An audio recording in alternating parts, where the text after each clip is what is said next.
샬롬 흑 3권 첫 번째. 살 여울에 봄이 왔다. 달래 물이 기쁘게 부드럽게 흘러간다. 농촌의 봄은 물이 가지고 온다. 청명때가 되면 밭들을 간다.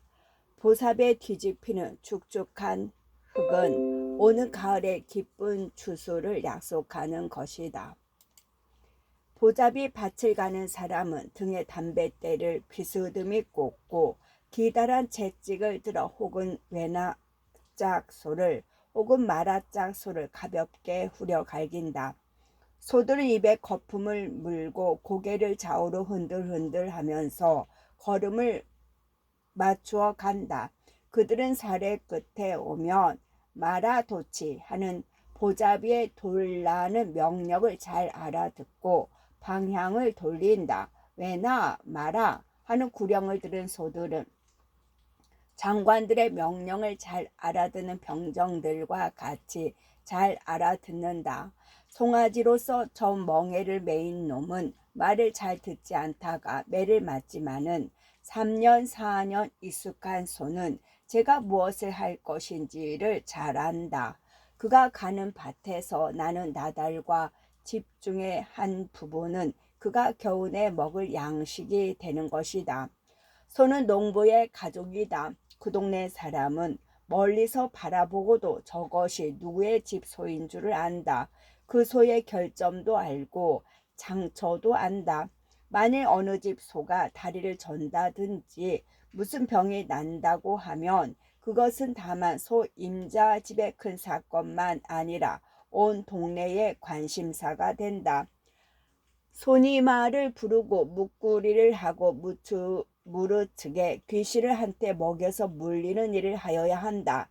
이랴 쯔쯔 하고 두르는 보잡이의 채찍에 봄볕이 감길 때 땅에 기쁨이 있다. 소가 지나간 뒤에는 고랑 째는 사람이 따른다.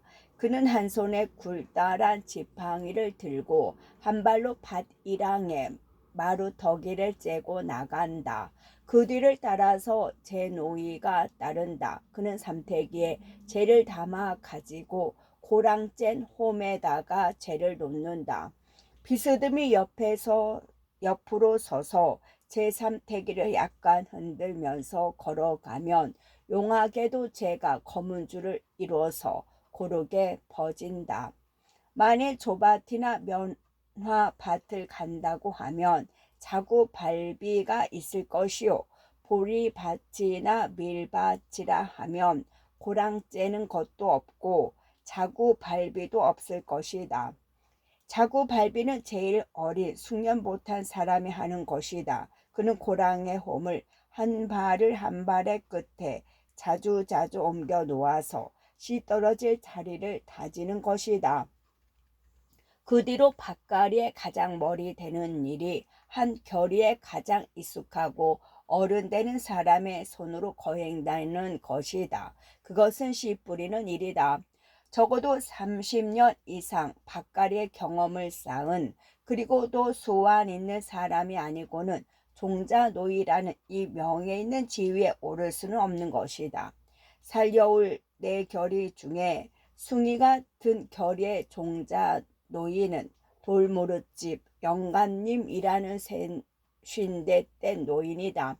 그는 일생에 부지런히 일하고 아끼고 하는 덕에 논마지기 밭나가리도 장만하고 집으로 남아 깨끗하게 집도 거두고 동네 사람들의 대접도 받는 노인이다. 그는 말이 없다. 벙어리와 같이 말이 없다. 그리고 쥐와 같이 부지런하다.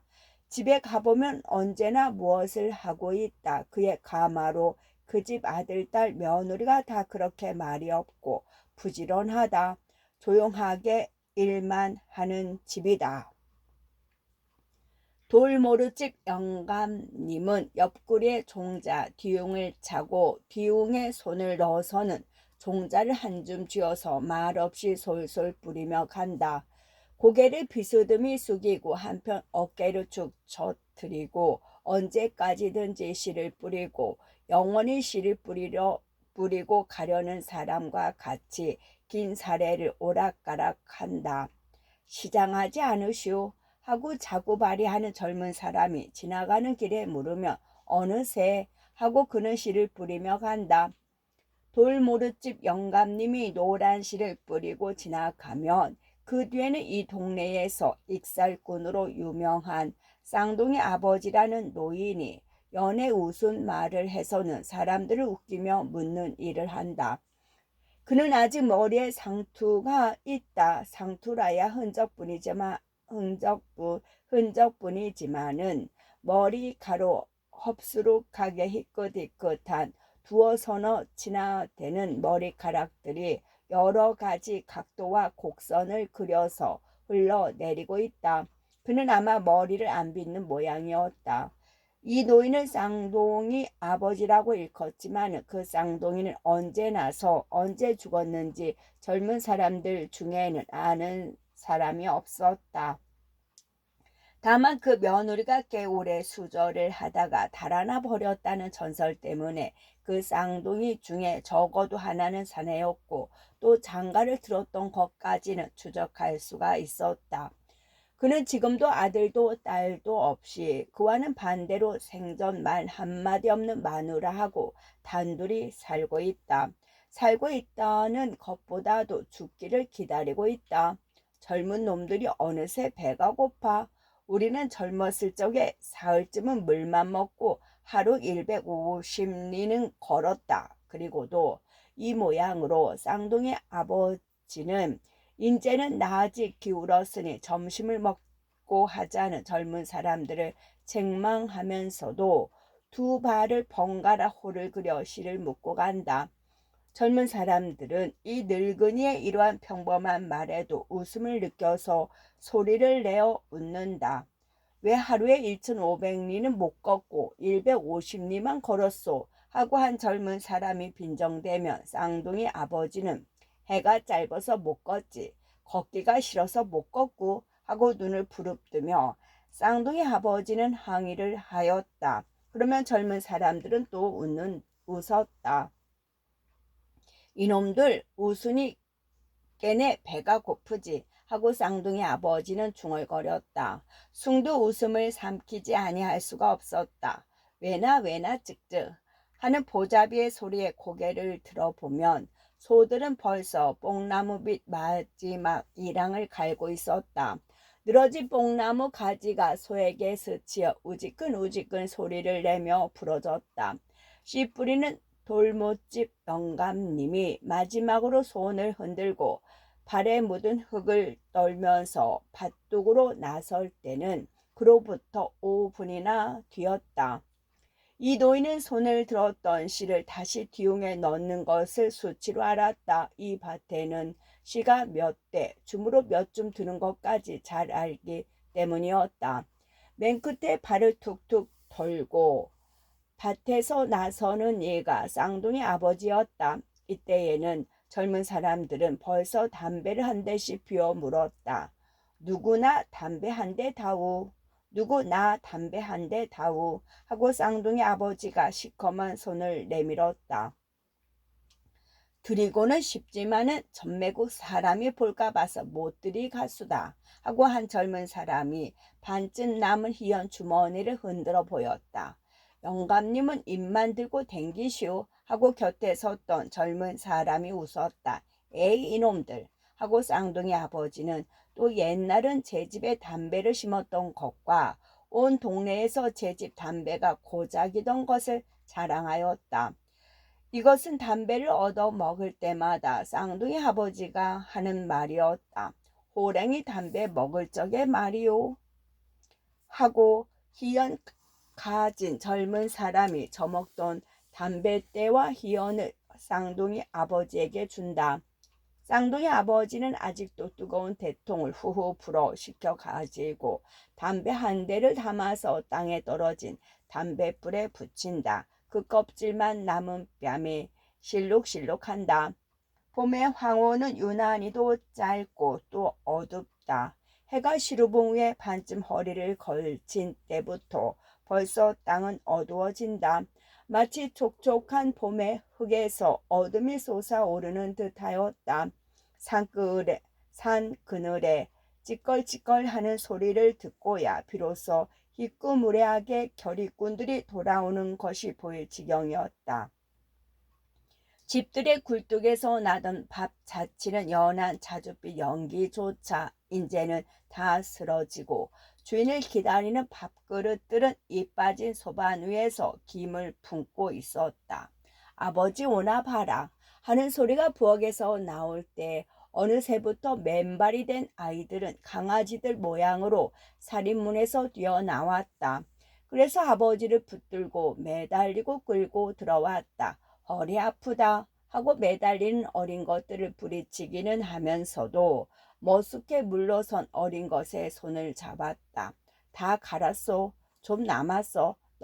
넘은 집 소가 다리를 절어서. 하고 남편은 만주 조밥을 만나는 듯이 입으로 몰아 넣는다. 어떻게들 또 달게 먹는지 만주 조밥과 쓴 된장을 어른이나 아이나 도무지 아무 소리도 없이 서로 얼굴도 아니 보이는 어두운 방 안에서 그들은 꿀같이 달게 밥을 먹는다.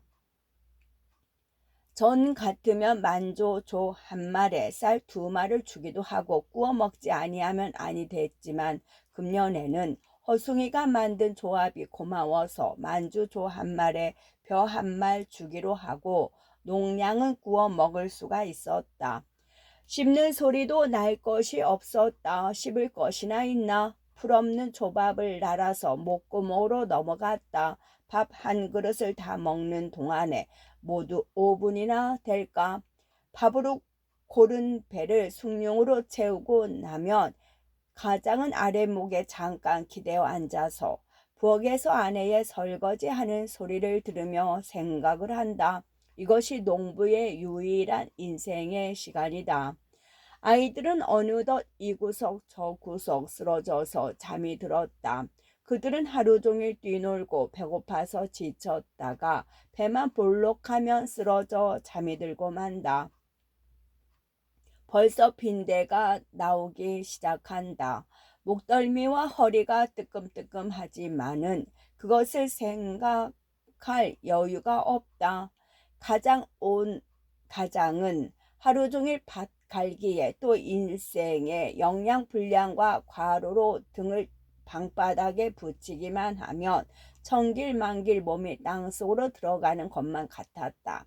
허리는 안 아프 하고 눈에 띄게 늙고 쇠약해가는 남편을 근심하여 아내는 남편의 허리를 문질러 주다가 그 역시 잠이 들어버리고 만다. 그러다가 누구든지 먼저 잠이 깨는 사람이 때 묻은 이불을 내려서 식구들을 덮어주고 저는 발만을 한 귀퉁이 속에 집어넣고는 잠이 들어버린다. 가장이 눈을 뜰 때에는 부엌에서는 벌써 아내가 밥을 안 치고 불 때는 소리가 들린다. 잘 마르지도 아니한 수수 그릇, 조 그루는 탕탕 요란한 소리만 내고 연기만 내고 도무지 화력이 없었다. 오늘은 네 밭 가우? 허 변호사네 밥 갈 날이야. 응, 그럼 점심은 잘 먹겠구먼. 허 변호사네 집에 좀 가보라고. 물이라도 좀 길어 주어야지. 다리 없는 여편네 혼자 있으니 원 한갑이 어머니하고 수녀하고는 오겠지만은 이것이 이 집 내외가 아침밥을 먹으면서 주고받는 말이다. 나 밥, 나 오줌 하고 아이들이 일어났다. 남편은 발등만 덮는 흙 묻은 버선, 이것은 목다리라고 부른다. 버선을 신고 나가는 길에 닭장을 열어준다. 아직도 어둡다. 닭들은 키득키득 소리를 하며 뛰어나온다. 오늘은 숭이집 밭을 가는 날이다. 숭이가 결의를 따라 밭을 가러 나간 뒤에 집에서는 정선이가 선이와 유순과 한갑 어머니를 데리고 결의꾼들의 점심을 차리고 있었다. 정선은 아직 다리 잘린 자리가 굳지 아니하여 고무 다리는 대지 못하고 엉금엉금 기어서 방에서 마루 추림이나 하였다. 오늘은 정선이가 마루에 나와 앉아서 북어도 뜯고 상도 보살폈다. 정선이나 선이나 다 손은 낮지만은 눈은 높아서 여러 가지로 반찬을 만들어 보려고 애를 썼다. 그래서 정선이는 손가락 하나를 베고 선이는 두 군데나 베었다. 아이고 그 고운 손을 하고 한갑 어머니는 그들을 애처롭게 여겼다. 어떻게 한갑 어머니는 그렇게 물을 잘 썰으셔? 하고 한갑 어머니가 곤쟁이 지짐이에 넣을 물을 썰고 앉아있는 것을 보고 칭찬하였다. 기실은 한갑 어머니는 그렇게 잔채를 잘 치는 정도는 아니었다. 원체 시골 써도 너무 잘한다고 할 정도의 잔채는 칠 필요가 없었다. 그렇지만 한갑 어머니의 뼈만 남은 시커먼 손가락 끝이 칼날의 바로 앞을 서서 옴찔옴찔 뒤로 물러가면서 거의 연소금이라 할 만한 싹둑싹둑하는 소리를 내며 무채를 치는 양은 정선과 선이 눈에는 신기하지 아니할 수 없었다.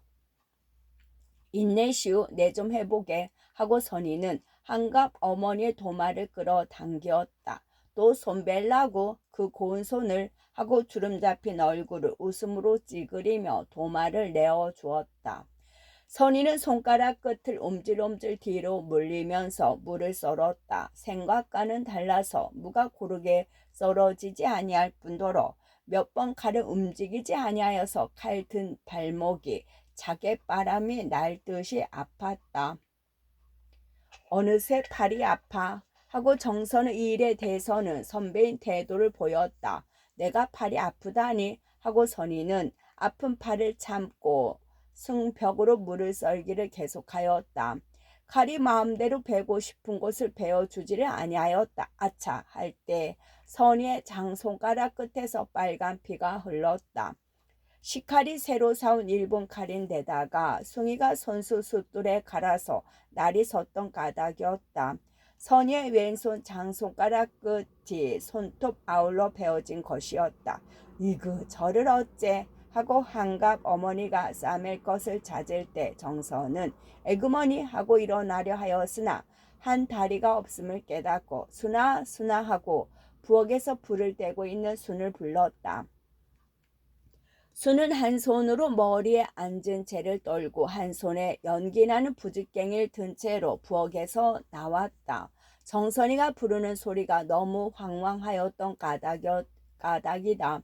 방에 들어가서 약장에서 가지하고 달면지하고 또 붕대하고 또 옷도 정리하고 내와 하고 정선의 명령에 유수는 부직갱이 끝을 땅바닥에 쓱쓱 비벼서 불을 꺼서 부엌에 던지고 통통 띄어서 건너 방으로 들어갔다. 건너방에 질소한 책장과 유리창 들인 약장이 있었다. 이 약장에는 의사 아니고는 쓸 수 없는 약품, 응급 구호품이 들어 있었다. 유수는 다 제 손으로 버려놓은 것이라 어디 무엇이 있는지를 다 알 뿐더러 이 속에 있는 약의 용도도 다 알았다. 이를테면 숭은 원장이요 수는 간호부였던 것이다. 수는 정선이가 가져오라는 것을 다 가져다가 정선이 앞에 놓았다. 자 손가락 있네 하고 정선이가 손을 내어민다. 선이가 피가 뚝뚝 떨어지는 손가락을 정선에게 내어댄다. 정선이는 핀셋으로 탈지면을 집어서 옥도 전기를 발라서 상한 데를 씻고 가재를 감고 솜을 대고 그리고는 붕대를 감아서 제법 간호부가 할 일을 하였다. 내가 무얼해서 팔이 아프거든 쉬라고 하고 정선은 선이를 책망하였다. 아야 아파 하고 선이는 쌈의 손가락을 한 손으로 가만히 쥐어 가슴에 대었다. 해가 높았다. 따뜻하기가 여름날 같았다. 동네에서 달래강을 끼고 일마장이나 올라가 있는 숭의 밭에서는 소와 사람이 다 땀을 흘릴 지경이었다. 재 놓는 보돌이라는 젊은 친구는 우통을 벗어붙이고 재를 놓았다. 그날이 갑자기 더워지는 하고 말없는 돌모릇집 영감님이 종자 놓던 손으로 이마에 땀을 씻으며 중얼거렸다.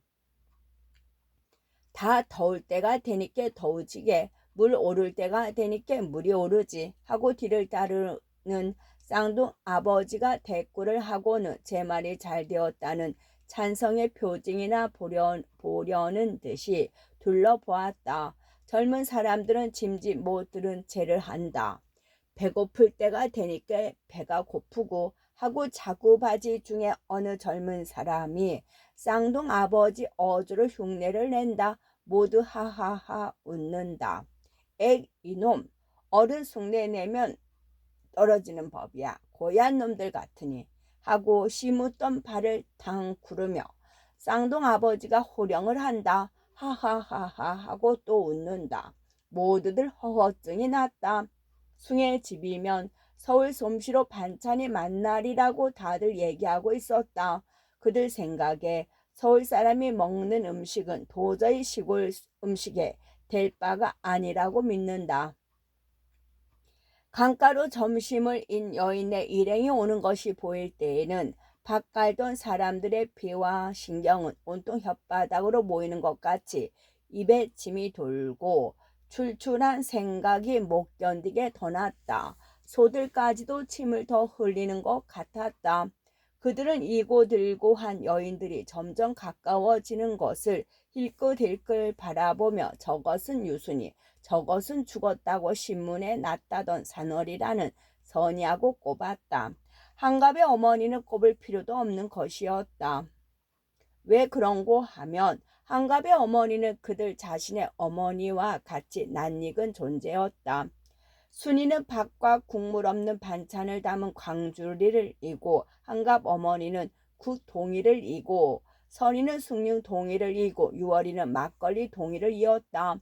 유순이나 한갑 어머니는 한 손으로 머리에 인것을 붙들고도 몸을 자유롭게 놀리지만은 선이와 유월이는 두 손으로 꽉 붙들고도 몸을 자유로 움직이지 못하였다. 밥머리 잔디 난 곳에 음식을 내려놓았다. 선이의 머리에서는 숭늉이 흘렀고 유월의 머리에서는 막걸리가 흘렀다. 숭은 자구를 밟다 말고 뛰어나와서 여인네들의 인것을 받아 내려주었다. 다른 젊은 사람들은 그것을 부러워하였다. 숭은 선이가 농가 여자의 의복을 입고 이 지방 부인네와 같이 수건을 푹 수그려 쓴 것을 바라보고 빙긋 웃었다. 선이도 웃었다.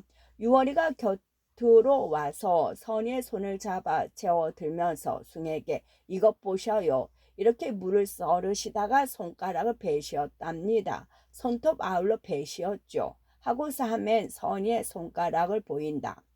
글쎄 그 고운 손으로 내가 써는 것을 썰다가 그렇게 되었다누. 에이구 가엾어라 하고 한갑 어머니가 혀끝을 찬다. 약 바르시었소 하고 숭의 말에 네 약 발랐어요. 그래요 해야 배우지요 하고 선이도 웃는다. 학교에서야 그런 유스풀 아트를 배우실 수 있어요 하고 숭은 만족한 듯이 다시 밭을 들어간다. 사람들이 나와 밥을 먹는 동안에 선이와 유월은 정성으로 국과 반찬과 숭늉을 서브하였다. 사람들은 내외하는 예를 잘 차려서 도무지 선의를 거들떠 보지도 아니하였으나 그런 아름다운 사람이 곁에 있는 것은 그들에게 큰 기쁨이 되었다. 같은 묵고 같은 곤쟁이 지짐이도 보통보다는 맛이 더한 듯하였다. 불과 7, 8인밖에 안 되는 식구건만은 한 광주리 밥과 한 동이 국, 한 동이 막걸리, 한 동이 숭늉을 다 먹어 버리고 말았다. 그리고 숭이 내어놓은 불로연 한 통을 만나게 비워 물었다. 전지는 더욱 빛이 넘치었다. 달래의 물은 더욱 유쾌하게 흐르는 것 같았다. 소는 콩과 조집을 섞은 죽을 맛나게 먹으며 입을 우물거렸다. 잘 먹었는걸 참 맛난데 하고 사람들은 선이가 들어라 하고 모두 칭찬들을 하였다. 정말 맛난 모양이었다. 여인네들은 빈 그릇을 담아서 이고 집길로 향하였다. 오는 길에도 한갑 어머니와 순이는 길가에 있는 달래와 무릇과 말을 겠다. 선이의 눈에는 그것이 다 신기하였다. 달래 장아찌라는 것을 본 일이 있지만 달래 잎사귀와 그것이 땅에 묻혀있는 양은 처음 본 것이었다. 선이가 얼른 알아보는 것은 냉이였다. 그러나 냉이에 대가 서고 노란 꽃이 핀다는 것은 처음 보는 일이었다. 하물며 무릇이라는 것은 생전 처음 보는 것이었다. 이 먹는 풀이 많기도 하이 하고 선이가 놀랐다. 그럼 단오전 풀은 독이 없어서 못 먹는 풀이 없다는 말이 있지 하고 한갑 어머니가 설명하였다. 풀만 먹고도 사오 하고 선이가 물었다. 풀만 먹고야 살겠나마는 요새야 풀 절반, 좁쌀 절반으로 죽을 끓여 먹는 사람도 많지. 그러나 어디 저마다 있나? 방아 머리로서는 먹을 것이 없어 나물 캐러들 갔다가 허기가 져서 쓰러졌는데 사람이 가보니 깨니 입에다가 풀을 한 입 물었더래. 먹고 살겠다고. 그렇게 먹고 살기가 어렵다네 하고 한갑 어머니는 곁에 있는 쑥을 캐어서 흙을 털어 귀중한 물건이나 되는 듯이 그릇에 담으며 서울서는 아무리 가난해도 풀 먹고 사는 사람은 없지 하고 선의를 쳐다본다. 그러면요, 서울서는 풀 먹고 사는 사람은 없답니다. 서울서는 개나 고양이도 쌀밥에 고기 반찬을 먹는 집이 많답니다 하고 선의는 멀리 서울을 생각하였다. 벌써 떠난 지가 5달이나 넘은 서울을, 번화한 서울, 향락의 서울을, 그 서울과 이 농촌과 무슨 관계가 있는고. 쌀 열리는 나무가 어떻게 생긴지도 모르는 서울 사람의 입에는 쌀밥이 들어가는데 쌀을 심는 농민의 입에는 쌀밥이 안 들어가는 것이 이상도 하였다. 에구마니 하느님 무서워라. 원쩌쯔 어쩌면 사람도 못 먹는 밥을 개 짐승을 준다. 그래도 벼락이 안 떨어지나 하고 한갑 어머니는 눈을 크게 뜨고 믿어지지 아니하는 것처럼 선의를 보았다. 사뭇 밥을 쓰레기통에 내다 버린답니다. 그러면 거지 애들이 와서 주워 가지요 하고 유월이가 말 참견을 한다. 아이고 아까워라. 없는 사람을 주지. 밥을 한 알갱이도 하늘이 안다는데 하고 한갑 어머니는 더욱 놀랐다. 그는 일생 쌀밥을 만나 본 일이 별로 없지만은 일찍 밥을 한 알갱이를 뜨물에 버린 일도 없었다. 반드시 집어먹었다. 밥을 내버리면 죄된다고 한갑 어머니는 그 어머니 또 그 어머니에게 전해 들은 것이었다. 가며 네 사람이 뜯은 나물이 한 끼 반찬은 넉넉히 되었다. 선이는 땅의 고마움을 새삼스럽게 깨달았다. 다들 잘 자시었소 하고 마루에 혼자 앉았던 정선은 사람들이 돌아오는 것을 보고 반가운 듯이 웃으며 물었다. 저는 다리가 없어서 나서 다니지 못하는 것이 슬펐다. 그럼 다들 어떻게 잘 먹었는지 하고 한갑 어머니가 동이를 내려놓으며 대답하였다. 이것 봐요. 그 국을 다 먹고 술도 다 먹고 밥도 다 먹고 반찬도 핥았다니 하고 한갑 어머니는 만족한 듯이 어디 그렇게 맛난 것들을 먹어들 보았나 한다. 참 잘들 자셔요 하고 선이는 정선이와 단둘이만 있으면 농부들이 먹는 양을 흉이라도 보고 싶었다. 아이고 어쩌면 하고 순이와 유월이가 들여다 보여주는 빈 그릇들을 보며 정선은 만족한 듯이 웃었다. 농촌에 보면 이렇게 일이 많으면서도 화평하였다. 그러나 정선의 마음은 결코 매양 화평하지는 아니하였다. 살겨울에 오기는 크리스마스 일주일 전 눈이 무릎 위에까지 올라오던 날이었다. 동네 앞까지는 자동차로 와서 거기서 집까지는 숭이가 정선을 업고 들어왔다. 동네 사람들이 백차이를 친 속에 남편의 등에 업혀서 오는 정선은 한없이 부끄러웠다. 왜 죽지를 아니하고 이 망신을 하는고 하고 자기를 살려낸 하느님을 원망하였다. 집에 온 후에 지금까지 숭은 정선을 마치 늙은 아버지가 어린 딸을 소중히 여기는 모양으로 소중히 여겼다. 대소변 시중도 숭이가 집에 있는 동안 결코 남의 손을 빌리지 아니하였다. 대소변 그릇은 반드시 숭이가 손수 버리고 푸시었다. 그만큼 숭은 정선을 소중히 여겼다. 그러나 그러면 그럴수록 정선의 마음은 더욱 괴로웠다. 정선에 지나간 죄된 생활이 양심을 찌르는 것도 있고 제 몸이 병신이라는 것이 남편에게 대하여 미안한 것도 있지만 다만 그뿐만이 아니었다. 정선은 대중이었다. 뱃속에 든 아이가 나는 날이 정선에게는 사형 선고를 받는 날인 것 같이 생각되었다. 기차에 치이고 다리를 잘라도 뱃속에 든 생명의 씨는 떨어지지를 아니하고 자라고 있었다. 정선은 이 아이가 남편을 닮기를 바라고 빌었다. 그러나 그 아이가 남편을 닮을 리가 있을까? 아무리 생각하여도 그 아이가 남편을 닮을 리가 없었다. 그 아이는 꼭 김갑진을 닮았을 것이라고 생각할 때에 정선은 앞이 캄캄해짐을 깨달았다. 만일 정선이가 다리가 성하면 벌써 달아났을지도 모른다. 그러나 달아나면 그가 어디를 가나 생각하면 죽음의 나라밖에는 갈 곳이 없었다. 입덧이 나도 입덧 난다는 말도 못하였다. 입맛이 없고 상기가 되고 간혹 구역이 나더라도 그것을 다만 오래 자리에 누워있기 때문에 소화 불량이 된 것으로 알리려고 할 뿐이었다. 그렇지만은 5개월이 넘으면서부터 배가 불렀다. 나와 다니지 아니하기 때문에 남의 눈에는 잘 띄지 아니한다 하더라도 남편의 눈에는 아니 띌 리가 없었다. 남편이 모르고 그러는 것인지 알고 그러는 것인지 모르거니와 남편은 도무지 아무러한 말도 없었다. 도리어 남편이 이년 이 뱃속에 있는 것이 어느 놈의 아이냐 하고 야단을 해주었으면 견디기가 쉬울 것 같았다. 뱃속의 어린애가 꼬물꼬물 놀 때 정선은 어머니의 본능으로 어떤 기쁨을 깨닫지만 다음 순간에는 그것이 무서움으로 변하였다.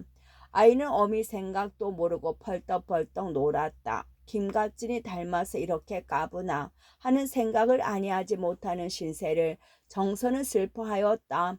만일 어머니가 살아계시다면 이런 설화라도 하련마는 정선은 슬퍼하였다. 게다가 정선에게 불안을 주는 것은 선의와 순의 존재였다. 정선이가 살려울을 온 지 한 달 동안은 선이나 순이나 다 정선의 집에 있었으나 숭이 정선의 심경을 동경하고 그럼인지 숭은 한갑의 집을 수리하고 한갑 어머니 선이 순을 그 집에 거처하게 하고 땅이 풀리고 밭가리가 끝이 나면 유치원 겸 선의의 주택을 짓기로 계획하였다. 이처럼 선의와 순을 딴 집에 있게 한 것을 정선은 대단히 고맙게 생각하였다. 그러나 그것도 잠깐이었다. 뱃속의 아이가 자라는 대로 선의와 순은 남편에게 대하여 무서운 적인 것 같이 정선에게 생각되었다. 아, 나는 어찌하면 좋은가 하고 정선은 혼자서 울 때가 많았다. 정선은 고무 다리를 쓰는 연습을 하였다. 아무도 없는 데서 하는 것이 애였다. 남편이 붙들어주는 것조차 부끄러웠다. 유월이가 보는 데서도 고무 다리를 대기가 싫었다. 이 고무 다리를 대고 일생을 살아가지 아니치 못할 것을 생각하면 하늘과 땅이 없어지는 것 같았다. 숭이 정선을 사랑하는 것은 참으로 극진하였다. 날 따뜻한 어느 일요일 아침에 숭은 정선에게 고무 다리를 대어주고 마스바즈에라고 일본말로 부르는 겨드랑이에 끼는 지팡이를 숭이가 들고 한 손으로 정선을 부액하여 가지고 강가로 산불을 나갔다. 유월이도 데리지 아니하고 이날은 온 동네가 하루 쉬는 날이었다. 사람도 쉬고 소도 쉬는 한 달에 2번 있는 날이다. 농부들도 이날만은 늦잠을 자고 집에서 오래 못 만나던 자녀들도 만나는 날이다. 다른 날은 아이들이 눈을 뜨기 전에 나가고 아이들이 잠든 뒤에 들어오는 것이 상례일 뿐더러 설사 눈 뜬 뒤에 나가고 잠들기 전에 들어온다 하더라도 불이 없는 방 안에서는 서로 음성은 들어도 용문은 보기가 어려웠다. 한 집에 보름만에 한 번 낯을 대하는 기쁨이 이날에 있는 것이었다. 숭은 이날을 면회 일체를 사절하고 정선이와 단둘이 있는 날로 정해놓았다. 그래서 오늘은 정선에게 밭 구경과 야새 구경도 시킬 겸 데리고 나온 것이었다. 다리가 아프지 않소? 하고 숭은 언덕을 다 내려와서 아내에게 물었다. 아프지는 않은데 좀 내둘려 하고 정선은 한 팔을 남편의 어깨에 걸치고 몸을 쉬면서 말하였다. 방송에만 있다가 나오니까 그렇지. 힘들거든 도로 들어갈까 하고 숭은 팔로 정선의 아무쪼록 몸의 무게가 아픈 다리로 가지 아니하도록 애를 썼다. 그러나 손끝에 정선의 배가 닿을 때 배가 부른다는 것을 숭은 새삼스럽게 깨달았다. 정성도 퉁퉁하게 부른 제 배에 숭의 손이 닿을 때 부지불식간에 몸을 비꼈다. 그리고 낯을 불기며 내 배가 부르지 하고 웃었다. 쓰기가 숭물과 같은 웃음이었다. 숭은 얼른 허리에서 손을 떼고 좀 더 걸어갑시다 하고 정선을 끌었다. 정선은 고개를 숙여 강물을 들여다보면서 남편이 끄는 대로 발을 옮겼다. 고무다리가 도무지 제 다리 같지가 아니하여 말을 잘 듣지 아니하였다. 정선은 뱃속의 아이가 펄떡펄떡 움직임을 느꼈다. 여기가 작년에 우리 둘이 앉았던데요. 자, 여기 좀 앉을까? 하고 숭은 저고리를 벗어서 풀 위에 깔았다. 마른 풀 잎사귀 사이로 파릇파릇한 새 잎사귀들이 뾰족뾰족 나오고 개미들도 나와 돌아다녔다. 물속에는 천어들이 꼬리를 치며 오락가락하였다. 강 건너편에는 다른 동네 사람들이 짐 실은 소바리도 몰고 가고 더 멀리서는 박가느나하고 왜나왜나 하고 보자비가 외치는 소리가 들렸다. 멀리 절로길에는 기다란 짐차가 지나가는 것이 보였다. 숭이와 정선은 말없이 앉아서 강물을 들여다봤다. 기쁨에 찬 봄의 강물은 소리 없이 흘렀다. 청춘이 흐르는 것이다. 인생이 흐르는 것이다. 살구꽃 한 송이가 떠내려온다. 잔 고기들이 먹을 것인 줄 알고 모여들어서 꽃을 물어 끌다 가는 놓아 버린다. 꽃은 물에 사는 모든 생명에게 봄 소식을 전하는 끝.